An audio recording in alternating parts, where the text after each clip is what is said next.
ndagira ngo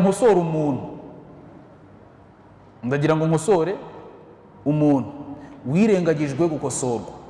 Ibyo we yivugiye avuga ngo al-ulama'u wurithatul anbiya. Ni hadith twasigiwe n'intumwa y'Imana Muhammad sallallahu alaihi wasallam ivuga ngo al-ulama wurithatul anbiya, al-ulama wurithatul anbiya. Allah subhanahu wa ta'ala aratubwira ati alhamdulillahi rabbil alamin wassalatu wassalamu ala rasulillah sayyidina Muhammad wa ala alihi wa ashabihi ajma'in. Bakunzi bakurikira Sharia TV aho muherereye hirya no hino mu gihugu cyacu cy'u Rwanda, abari mu majyepfo, amajyaruguru, iburengerazuba n'iburasira bwaryo, ndetse n'abari mu mujyi wa Kigali, twongeye kubaha ikaze mu kiganiro cyacu cy'uyu munsi, ndetse tutibagiwe n'abari kure y'imbibi z'u Rwanda. Mbifuriza mwese amahoro y'Imana yuko yakomeza kubasakaraho mu ndamutso twigishijwe n'intumwa y'Imana Muhammad sallallahu alaihi wasallam, aho yagize ati assalamu alaikum wa rahmatullahi wa barakatuh.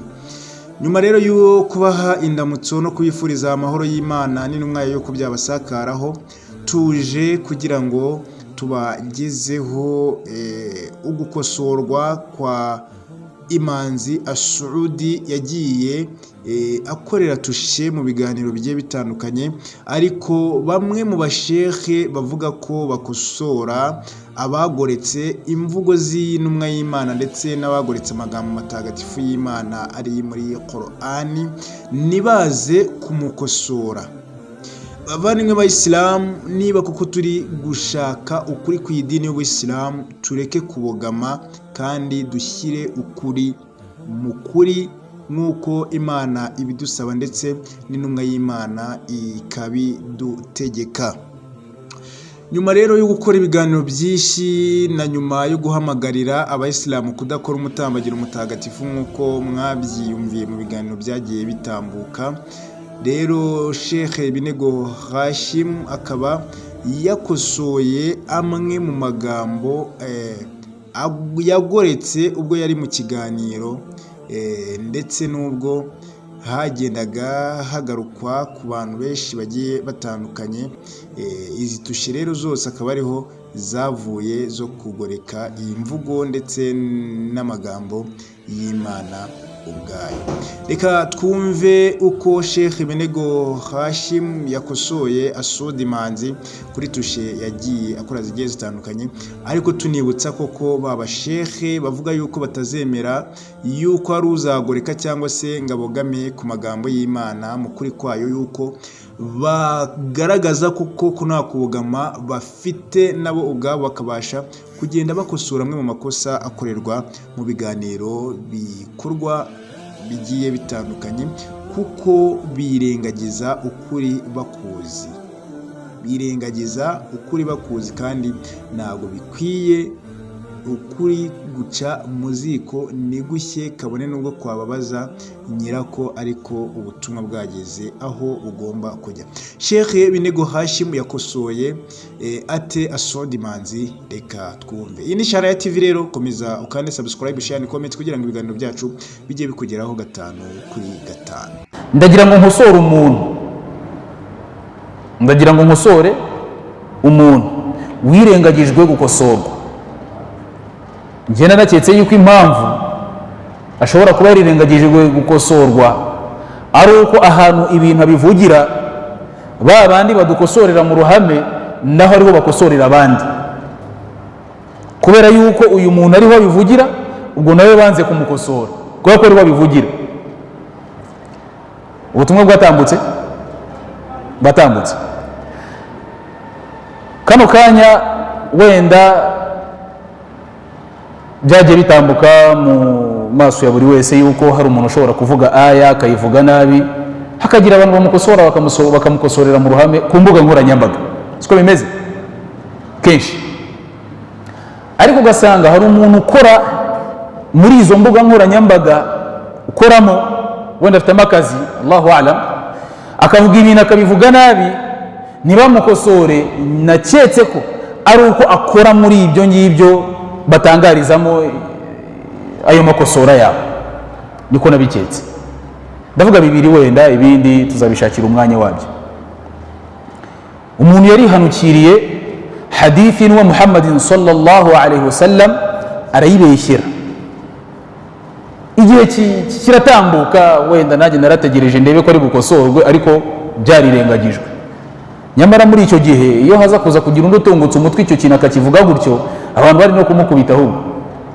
Umuntu yaravuze ati al-ulama, hadithi n'uwa Muhammadin sallallahu alaihi wasallam ni ndende ariko harimo ijambo rigira riti al-ulama'u warathatul anbiya, waw ifite fatha, undi araza ayiha dhamma aravuga ati al-ulama wurithatul anbiya. Ni hadith twasigiwe n'intumwa y'Imana Muhammad sallallahu alaihi wasallam ivuga ngo al-ulama wurithatul anbiya, al-ulama wurithatul anbiya. Aya ni amagambo ashobora kuba yahindura neza neza ibyari bigambiriwe muri hadith. Icyarabu imiterere yacyo nuko usanga ijambo ukuntu riteye ushobora guhindura gusa fatha aho yari rukashyira dhamma cyangwa se yari rukashyira kasra, ibintu ukabura bizambije rwose.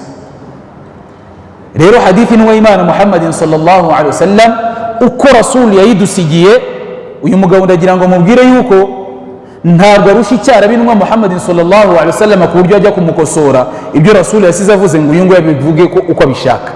Rasul yadusigiye hadithi ivuga iti al-ulama'u warathatul anbiya bifathi al-waw, waw ifite fatha. Ntabwo Rasul yadusigiye ibyo we yivugiye avuga ngo al-ulama'u wurithatul anbiya. Ni hadith twasigiwe n'intumwa y'Imana Muhammad sallallahu alaihi wasallam ivuga ngo al-ulama wurithatul anbiya, al-ulama wurithatul anbiya. Allah subhanahu wa ta'ala aratubwira ati muri aya iboneka muri suratu al-a'raf, Allah atubwira ati wa naza'na ma fi sudurihim min ghillin tajri min tahtihim al-anhar wa qalu alhamdulillahi alladhi hadana lihadha. Ili ndio jambo nashakaga, wa qalu alhamdulillahi alladhi hadana lihadha wama kunna linahtadiya lawla an hadana Allah. Uyu mugabo arangije aya yo arayihindura burundu tamaman. Iyo arimo arayivuga yivugira ate ngo alhamdulillahi alladhi hadana lihadha, ha akayiha iriya nimba nabita alif yo gukurura. Wenda abahanga muri tajwid hano bahita babyumva, n'abahanga mu rurimi rw'icyaro bahita bumva ko ari amagambo abiri atandukanye. Ijambo hadana n'ijambo hadana ni amagambo abiri atandukanye. Lillahi rabbil alamin alladhi hadana lihadha, alladhi hadana lihadha. Tamaman uyu nguyu yamaze guhindura Qur'an. Tunamusaba yuko ibyo avuga byose ajya byivugira mu rurimi rw'ikinyarwanda, nibigera ku cyarabu liyasmut, ajye yicecekera, kubera yuko dushobora no bishobora kurangira navuze ikintu cya shirika ahubwo wenda, cyangwa akavuga ikintu gikanganya abantu bakaba banagira ubwoba. Ijambo ni alhamdulillahi alladhi hadana, suratu al-a'raf ku murongo wa 43. Alhamdulillahi alladhi hadana, ntabwo ari alhamdulillahi alladhi hadana. Uyu rero sinzi impamvu atigeze akosorwa nk'uko abandi bakosorwa. Ari nabyo navuze, ni naketse ko aha bivugira kuko ariho n'ibindi bitambukira, ubwo wenda batinye kumukosora. Ubwo rero ahangaha uyu nawe nagenda ajye gukosorwa, amenye yuko aya uko imeze muri Qur'ani nta kuyigoragoza kundi guhari. Nagerageje no gushaka muri qiraati zindi niba hari aho byaba bivugwa muri buno buryo, ndahabura. Nsangira ijambo umwimerere waryo muri Qur'ani ni alhamdulillahi alladhi hadana, ntabwo ari alhamdulillahi alladhi hadana. Arikoresha muri muqaddima muzi byari byo kuriya uje kubabwira icyo ababwira ari amawayiza cyangwa se cyagatangira avuga ati alhamdulillahi rabbil alamin alladhi hadana lihadha. Iri ni ijambo riba rivuye mu magambo ya Qur'ani rikazanwa muri muqaddima, ariko rigume uko rimeze ku mwimerere waryo, ntirikinishwe. Alhamdulillahi alladhi hadana. Hanyuma noneho wajya kumva salamu yiwe akakubwira ati assalamun alaykum, fassalamun alaykum wa rahmatullahi wa barakatuh, fassalamun alaykum wa rahmatullahi wa barakatuh. ntabwo ari assalamun alaykum. iri ni ikosa ry'icyarabu. hari ibintu bibiri mu cyarabu bitajya bihurira ku jambo rimwe.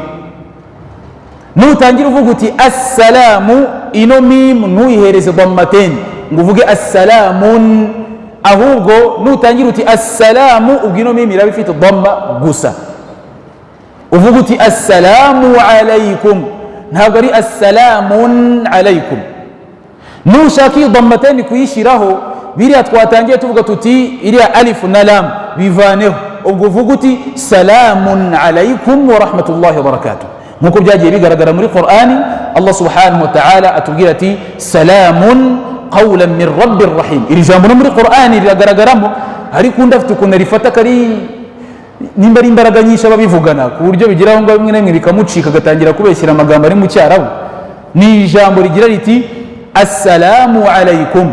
rero iyi salamu kubera yuko ari impano nziza twahawe na Allah subhanahu wa ta'ala, ndetse no kurivugira ijambo uribonera thawabu, nujya kurivuga uzaryitondere, ntuzatubeshye cyangwa se utubeshyere unabeshyere amagambo yanakoreshwaga n'intumwa Muhammadin sallallahu alaihi wasallam. ntabwo ari assalamun alaykum, ni salamun alaykum. mu gihe udashaka gushyiraho iriya alif na lam, utangira uvuga uti assalamu alaykum, ntiribe ngo assalamun alaykum. ndetse kanga biri kumvikana vani mu Islam. hari abandi bajya bavuga ngo riba ngo yabujijwe kwigishwa mu Bayisilamu. ryari riba yabujijwe kwigishwa mu Bayisilamu? ntimujya mwumva khutuba za riba? ntabwo mujya muzumva? natwe tuzongera tubyigishe, tugaragaze ubuharamu bwa riba n'ayo moko ya riba ndetse n'ibindi bishobora kuba bikorerwa muri riba, tunayisobanukirwa bi'idhnillahi subhanahu wa ta'ala. ariko kuri uyu munsi wa none nanifuje yuko iki kiganiro cyacu kitakagombye gusa kurangirira kuri darsa gusa, ahubwo n'ababa bafite ubwunganizi n'ababa bafite ibibazo nabo bari buze kuza guhabwa umwanya n'ikaze kuri iri jambo. wala'allana naktafi bihadha alqadar wa sallallahu wa sallam wa baraka ala sayidina Muhammadin wa